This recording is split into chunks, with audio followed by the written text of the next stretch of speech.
Hi, I'm Alice, and on this channel, with my husband Jack's abundant help, I share what we enjoyed about places we have traveled. Today's video is going to mostly be about some of the places you can check out in Dallas, Texas, related to the assassination of President John F. Kennedy about 60 years ago.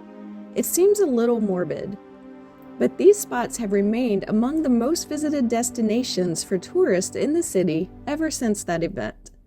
We'll discuss what happened on November 22, 1963, and what you can see in the area related to that terrible event that spawned a great deal of public fascination and conspiracy theories as well. We are going to discuss those theories and what we think about them.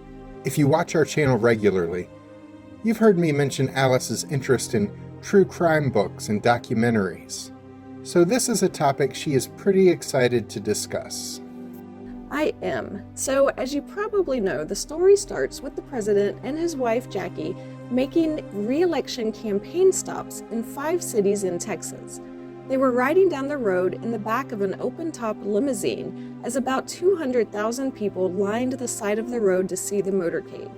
The limo carrying the president and the first lady, as well as the governor and first lady of Texas, passed Dealey Plaza. This was built to honor George Bannerman Dealey, a newspaper publisher and civic leader heavily involved in the revitalization of the city. This plaza was referred to as the birthplace of Dallas, as it was the location of the first home built in Dallas, as well as the first courthouse, the first post office, and the first store. A statue of Dealey stands in the plaza that would become much more associated around the world with JFK than with George Dealey, because unbeknownst to the rest of the world, a sniper stood at a corner window on the 6th floor of the Texas School Book Depository with a rifle, preparing to assassinate the president. The Dallas School Book Depository is now a museum called the 6th Floor Museum, which we're going to share with you. They let us know when we arrived that we could take pictures but could not record, so for a few minutes we're just going to be showing you still shots until we leave the museum and head elsewhere. After buying your ticket for $18 per adult in the lobby, you're taken by elevator right up to the infamous 6th floor to see the exhibits. The museum's exhibits talk a bit about JFK's life before 1963. There were exhibits about growing up in a well-off family that would become a political dynasty, and exhibits about representing a new generation of political leadership. And then his successful campaign for the presidency in 1960 was discussed.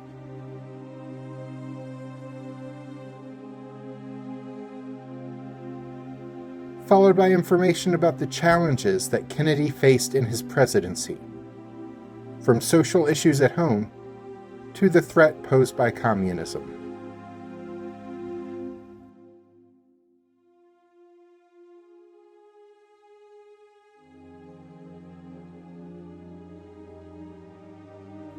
Then we finally get to the point in history where the president arrives in Texas.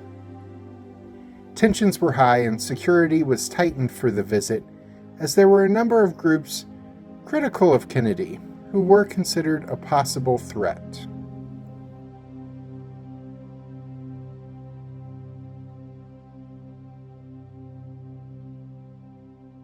The Kennedys landed at Dallas Love Field Airport, which is the smaller of 2 major airports in Dallas still to this day. The local newspaper had published the motorcade route in advance of the president's visit to ensure a good crowd of people there to greet him. Secret Service agents wanted to ride on the rear of the president's limo, but apparently Kennedy told them to stay back on the follow-up car because he wanted to seem accessible to the people. While the Kennedys rode through town, hundreds of supporters waited for him at the Trade Mart for a luncheon where JFK was supposed to arrive in a few minutes to give a speech. We had a good view of the motorcade route from the 6th floor windows. It was eerie looking from the actual scene outside the window to the video recreation of events from the vantage point of the 6th floor in the museum.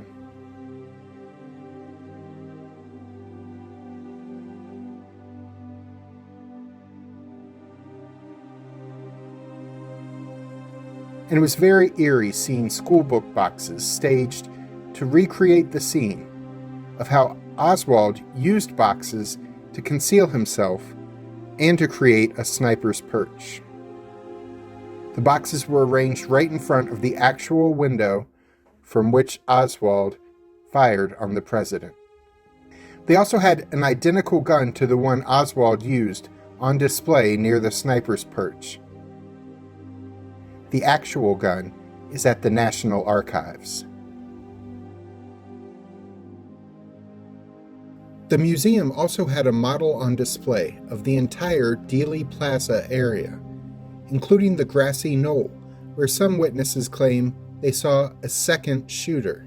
In fact, some claim the Zapruder tape, filmed by a 1960s version of a YouTuber, proves at least one bullet came from the direction of the grassy knoll and not from the book depository. Abraham Zapruder didn't have an iPhone though, and his film was blurry enough that a person could claim it as proof for or against any number of things.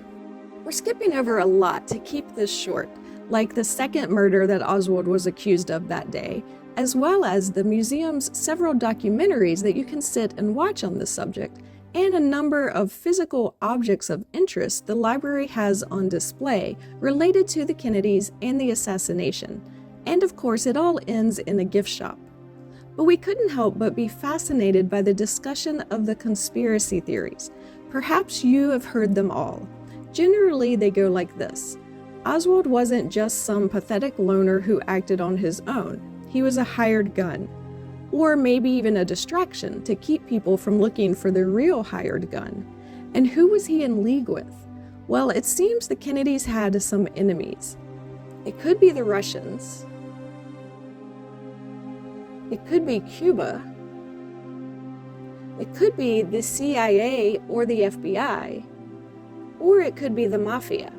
JFK and his Attorney General brother, Robert Kennedy, had some run-ins with all of these groups.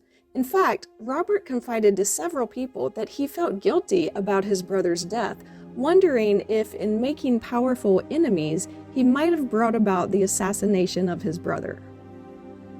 I don't really buy the lone gunman story now that I've learned of so many things that I was previously unaware of. A lot happened following the assassination that looks like conspirators tying up loose ends. Maybe that's just a coincidence. I don't know. But I will say, if the government knows the lone shooter story is true, they sure haven't acted like it. 60 years have passed, and the government just released a new trove of JFK documents to the public, and they've bragged that they've now released 97% of their documents. But that 3% they're holding back from the public still amounts to several thousand pages of documents. They say they are keeping them secret to protect investigative methods and sources, but that seems like a strange thing to say 60 years after the fact.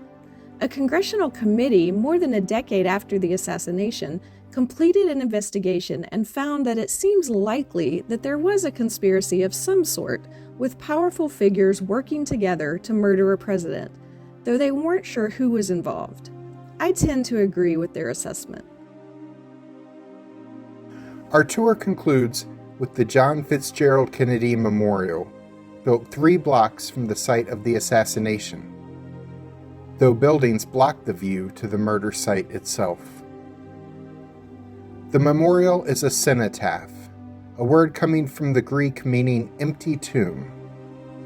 It's a memorial built to honor a person who is buried elsewhere. This memorial is a bit controversial, as some people don't see it as a fitting tribute to President Kennedy. It's basically a 30-foot tall, 50-foot square, roofless cement room with a marble stage in the middle with the name John Fitzgerald Kennedy on it. The walls block out most of the city all around you while you're in the memorial. The platform looks like a stage for the president, who is no longer around to take the stage.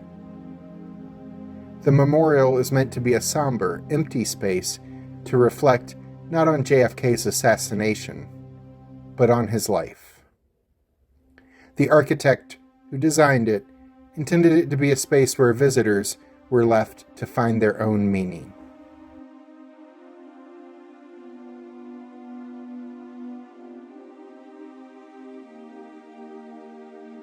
Check out the links at the end to see videos about our sightseeing tour of Dallas, or the 24 hours we spent in nearby Fort Worth, Texas. I'm Alice. And I'm Jack. Be sure to click the subscribe button and the notification bell so we can see you the next time we're traveling through.